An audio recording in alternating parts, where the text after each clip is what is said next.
एक शाम राजा अकबर अपने प्रिय बीरबल के साथ अपने शाही बगीचे की सैर के लिए निकले। वह बगीचा बहुत ही शानदार था। चारों ओर हरियाली ही हरियाली थी और फूलों की भीनी भीनी खुशबू वातावरण को और भी खूबसूरत बना रही थी। ऐसे में राजा को जाने क्या सूझा कि उन्होंने बीरबल से कहा, बीरबल, हमारा मन है कि इस हरे भरे बगीचे में हम हरे घोड़े में बैठकर घूमें। इसलिए मैं तुम्हें आदेश देता हूं कि तुम 7 दिनों के अंदर हमारे लिए एक हरे घोड़े का इंतजाम करो।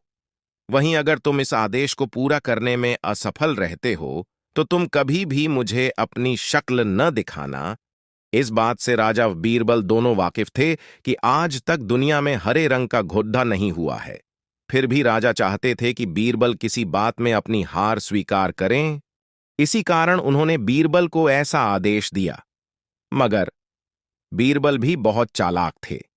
वो भली भांति जानते थे कि राजा उनसे क्या चाहते हैं। इसीलिए वो भी घोड़ा ढूंढने का बहाना बनाकर 7 दिनों तक इधर उधर घूमते रहे। 8वें दिन बीरबल दरबार में राजा के सामने पहुंचे और बोले, महाराज, आपकी आज्ञा के अनुसार मैंने आपके लिए हरे घोड़े का इंतजाम कर लिया है, मगर उसके मालिक की 2 शर्तें हैं। राजा ने उत्सुकता से दोनों शर्तों के बारे में पूछा। तब बीरबल ने जवाब दिया, पहली शर्त यह है कि उस हरे घोड़े को लाने के लिए आपको स्वयं जाना होगा। राजा इस शर्त के लिए तैयार हो गए। फिर उन्होंने दूसरी शर्त के बारे में पूछा।